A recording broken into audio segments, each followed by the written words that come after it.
내가 주를 보았다. 내가 주를 보았다.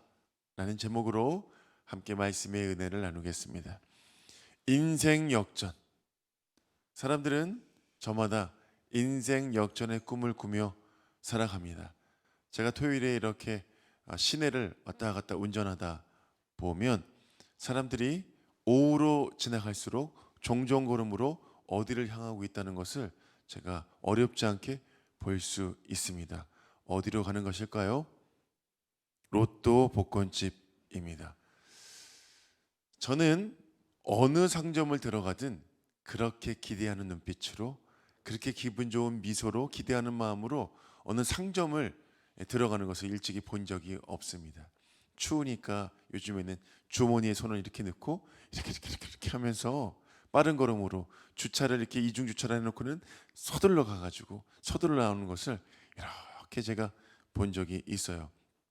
로또 명당집에 가야 또 그게 확률이 높다면서요. 그래가지고 로또 명당집에 가면은 이렇게 줄로 쭉 서 있는 것을 볼 수 있습니다. 아니, 이런 시골에 웬 상점에 저렇게 사람들이 많나 보면 그 집이에요. 근데 여러분, 이제는 우리에게 상식처럼 되어버린 이야기가 있습니다. 로또에 당첨이 돼도 행복하지 않다는 것이에요.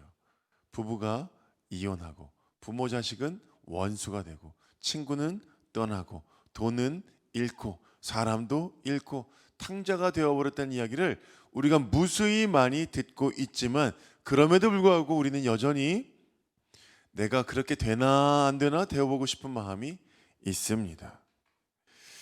사랑하는 여러분, 여기 예수님을 만나서 진짜 인생을 역전한 한 여인을 여러분께 소개합니다.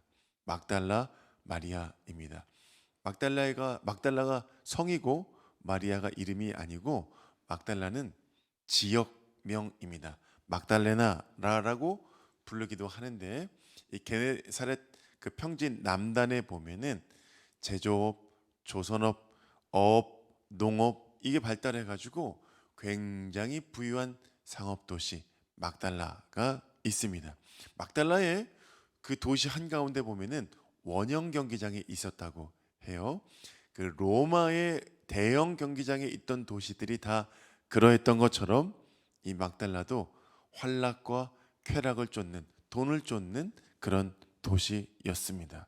그 도시 한가운데 살던 마리아는 성경에 나오는 여러 7명의 마리아들과 달리 이 마리아는 조금 특별한 사람이었습니다. 여러분 잘 아시는 그 7 귀신 들렸던 마리아가 바로 이 막달라 마리아였어요. 누가복음에 보면 이 막달라 마리아를 이렇게 소개합니다. 또한 악귀를 쫓아내심과 병 고침을 받은 어떤 여자들 곧 7 귀신이 나간 자 막달라인이라 하는 마리아와 헤롯의 청지기 구사의 아내 요한나와 수산나와 다른 여러 여자가 함께하여 자기들의 소유로 그들을, 예수님과 제자들을 섬기더라. 이렇게 나와 있습니다. 한 귀신도 아니고 몇 귀신이요? 7 귀신에 쓰인 여인. 성경학자들은 모두 이 여인이 도덕적으로, 정신적으로, 육적으로, 영적으로 타락한 여인이었을 것이라고 이야기하고 있습니다. 이처럼 험한 인생을 살았던 막달라 마리아가 예수님을 만나서 전혀 다른 인생을 살게 되었어요. 새로운 생명을 얻게 된 것이죠. 주님 안에서 완전히 새로운 삶을 살게 되었어요. 이후로 막달라 마리아는 어떤 형편이든지 어떤 상황이든지 예수님을 떠나지 않았습니다.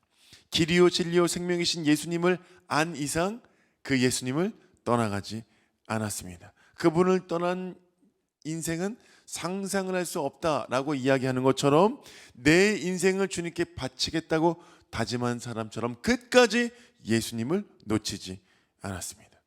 어디까지냐 하면 예수님이 못 박혀 죽으시는 그 현장에 몇 없는, 다 도망가고 몇 없는 그 현장에 막달라 마리아가 있었습니다. 요한복음 19장에 이렇게 나옵니다. 예수의 십자가 곁에는 그 어머니와 이모와 글로바의 아내 마리아와 막달라 마리아가 섰는지라. 몇 없는 이 현장에 막달라 마리아가 있습니다.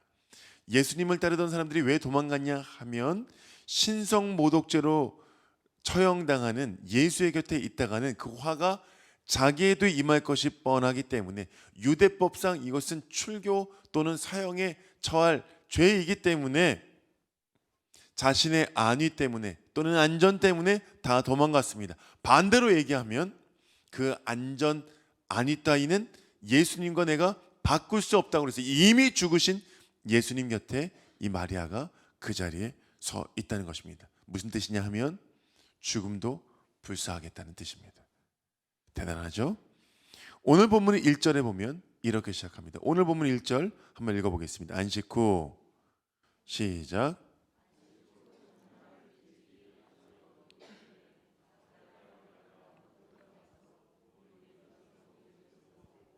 여러분, 예수님 돌아가신 지 이제 3일째가 되는데 이 막달라 마리아가 아직도 집에 가지 않았습니다. 그 자리를 지키고 있었습니다. 세상에 그 당시 그 이른 시간에 여인이 예수님의, 그러니까 신성모독 죄로 죽은 그 한 사람의 무덤을 향해 가고 있다는 것은 매우 부적절하고 매우 위험한 일입니다. 왜 갔는가? 향품을 발라드리러 갔습니다. 마가복음을 보면 그 여인이 왜 갔는지를 설명하고 있어요. 안식일이 지남에 막달라 마리아와 야고보의 어머니 마리아와 또 살로메가 가서 예수께 바르기 위하여 향품을 사다 두었다가 안식 후 첫날 매우 일찍이 해도 들 때에 그 무덤으로 가며 향품을 바르기 위해서 갔다라고 성경이 이야기하고 있어요. 그런데 예수님이 부활하실 것이라는 것은 몰랐습니다.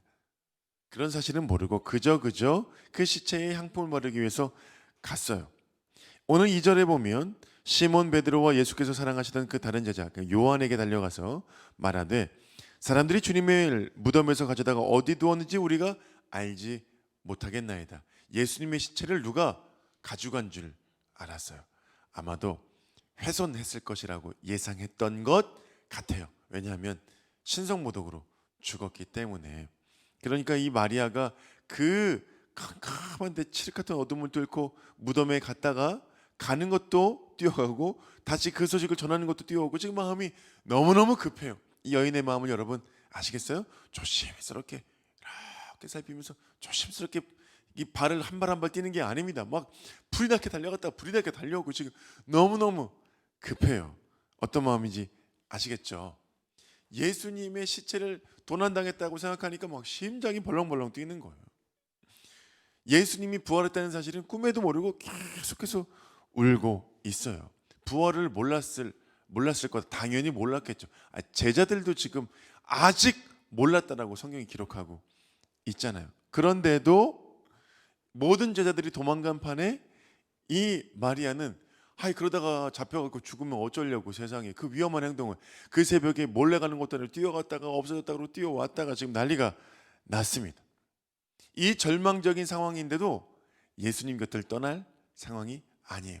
여러분 같으면 예수님 시체가 없어졌다는 이 험악한 분위기를 감지하고는 그때서는 사실 정신 차리고 도망가야 함이 옳은데 이 막달라 마리아는 예수님 곁을 떠날 생각이 추워도 없어요. 어떤 상황이든 어떤 시간이든 간에 예수님을 떠나지 않겠다, 죽음도 불사하겠다는 진짜 참 제자는 제가 볼 때는 막달라 마리아가 아니었을까 생각이 듭니다. 이 두 제자들이 급하게 옵니다. 여러분 성경을 읽으면서 혹시 그런 생각을 해보셨는지 모르겠는데 그나마 그 소식을 듣고 황급히 뛰어온 거는 요한이에요. 베드로는 그냥 옵니다. 아직 그 시리에, 아니면 자기가 예수님을 배신하고 이렇게 돌아가셨다는 충격에 빠져 있는지 모르겠지만 그 성격 급한 베드로는 천천히 오고 요한이 세상에 이게 무슨 일이냐고 같이 또 뛰어옵니다. 사랑하는 여러분, 이 제자들이 부활을 몰랐다고 하는 사실은 참 우리에게 답답한 지경이죠. 예수님이 얼마 전에 누구를 살렸어요? 죽은 나사로를 살렸잖아요. 그렇게 당신이 죽어야겠고 부활해야겠다고 얘기를 했는데도 불구하고 이쯤 되면 눈치를 챌 법도 한데 전혀 몰랐습니다. 그래서 예수님이 옷과 세마포와 머리 두건은 그렇게 수건은 개어져 있지만 시체가 없네, 분위기가 살벌하구나 하고 다시 돌아갔습니다. 여러분, 두 제자에게 알렸는데 두 제자가 말하자면 이거 어떻게 하면 좋겠어요 라고 얘기했는데 돌아갔다는 것은 이미 결정했다는 것이죠. 당신들도 별 볼 일 없으니까 이 살벌한 시대에 혹시나 잡혀갖고 험한 꼴 보지 말고 갑시다 했겠죠. 물어보러 갔다는 것은 결정을 해달라고 간 것인데 돌아갔잖아요. 제자들이 예수님의 수제자, 원제자, 투제자가 돌아갔잖아요. 그러면 돌아가야 되는데 안 돌아가고 있어요. 거기서 뭐 하고 있나요? 구슬피 울고 있습니다. 그러다 잡히면 어떡하려고 세상에. 계속 울고 있는 거예요. 불안해 죽겠네, 잡힐까 봐. 제자가 돌아갔음에도 불구하고 여전히 계속 울고 있어요. 진짜 무덤지기가 봤으면은 진짜 무서운 장면은 이런 장면이겠죠. 새벽에 여인들이 무덤 앞에서 울고 있으니 세상에 무덤지기가 깜짝 놀랄 판입니다. 지금 울면서 관심사가 어디에 있다는 것을 보여줍니다. 하고 아이고 내 주님하고 어딜 보죠? 무덤을 다시 봅니다. 봤는데 이번에는 사람이 있어요. 조금 아까는 없었는데, 분명히 없었는데 제자들과 다시 돌아와서 확인까지 했는데 그 빈 무덤에 다시 사람이 있다는 것을 보게 되었어요. 두 천사와 예수님이 계셨습니다. 그런데 마리아는 그게 천사와 예수님인 줄 모르고 동산지기, 그 무덤을 지키는 사람들이 그 사이에 들어온 줄 알았습니다. 그래서 물어요. 예수님 시체 어디 갔냐고. 어디로 갔는지 알면 내가 그 예수님 시체라도 좀 가져가고 싶다고, 향품을 좀 바르고 싶다고. 예수님 시체 어디 있냐고 찾고 또 찾아요. 이렇게 위험한 행동을 이 새벽에 자꾸 왜 이렇게 하는지 모르겠습니다. 예수님이 계시는데도 예수님인 줄 몰랐어요. 천사가 있는데도 천사인 줄 몰랐습니다. 그때 예수님이 말씀하십니다. 마리아야, 마리아야. 마리아가 예수님인 줄 그 음성을 듣고 알았습니다. 라비요, 라보요, 선생님 하고 옵니다. 사랑하는 여러분, 그 막달라 마리아가 어떻게 되었습니까? 우리 20장 18절의 말씀을 감격적으로 함께 읽겠습니다. 막달라 마리아가 가서 제자들에게 내가 주를 보았다 하고 또 주께서 자기에게 이렇게 말씀하셨다 이르니라. 놀랍게도 마리아는 3년 동안이나 예수님과 함께 있었던 제자들이 다 놓쳐 있었던 부활하신 예수님을 처음으로 만나고 그 부활하신 예수님을 처음으로 증언하는 첫 증인이 되었습니다. 복음 중에 복음이요, 소망 중에 소망이요, 기쁨 중에 기쁨인 예수님의 부활 소식을 맨 처음 전한 제자가 누군가? 막달라 마리아였습니다. 인류 최초로 예수님이 부활하셨다는 말을 처음으로 한 사람이 누구냐 하면 베드로도 아니고 요한도 아니고 빌립도 아니고 도마도 아니고 누구죠? 막달라 마리아였습니다. 그는 귀신 들린 인생을 살았어요. 그가 살았던 곳은 환락과 쾌락과 타락의 도시였습니다. 그냥 거기서 그렇게 눌러앉아 살았다면 비참한 인생, 썩은 인생 살았겠죠. 그러나 그 하찮은 여인이 예수님을 붙잡았을 때, 끝까지 붙잡았을 때에 인류 최초의 부활을 증언하는 증인이 되었습니다. 왜요? 끝까지 그 예수님을 붙잡았기 때문입니다. 예수님은 슬픔을 이기지 못하는 그 여인을 만나주시고 그 슬픔을 기쁨으로 바꿔주셨습니다. 아멘이시죠 여러분? 말씀을 뵙겠습니다. 막달라 마리아는 부활의 증인일 뿐만 아니라 진짜 인생을 역전한 모델이 되었습니다. 사랑하는 여러분, 주님을 믿는 믿음으로 살아가시는 여러분, 우리 모두 어설프고 몸이 건조한 성도가 아니라 막달라 마리아와 같이 우리의 인생이 역전되는 그런 인생 사시는 여러분 되시기를 주님의 이름으로 축복합니다. 밤도 낮도 새벽도 어떤 시간도 어떤 상황도 우리의 중심을 하나님께 드리는, 우리의 전 인생을 주님께 드리는 여러분 되시기를 주님의 이름으로 축복합니다. 상황에 구애받지 않고 진리 되신 예수님께 우리의 인생을 드린 여러분 되시기를 축복합니다. 하나님 부르실 때에 주저하지 않고 하나님께 나아가는 여러분 되시기를 주님의 이름으로 축복합니다. 우리가 어떤 도시에 살고 있냐 하면 막달라처럼 타락과 유흥과 쾌락을 추구하는 그런 도시에 살고 있습니다. 어차피 우리는 둘 중에 하나예요. 주님께 가든지 그 타락한 도시에서 그렇게 살든지. 부활하신 예수님의 첫 번째 증인이 되었던 막달라 마리아처럼 영원한 가치 있는 그 일에 우리의 모든 인생을 드리는 사랑하는 여러분과 제가 되기를 주님의 이름으로 축복합니다.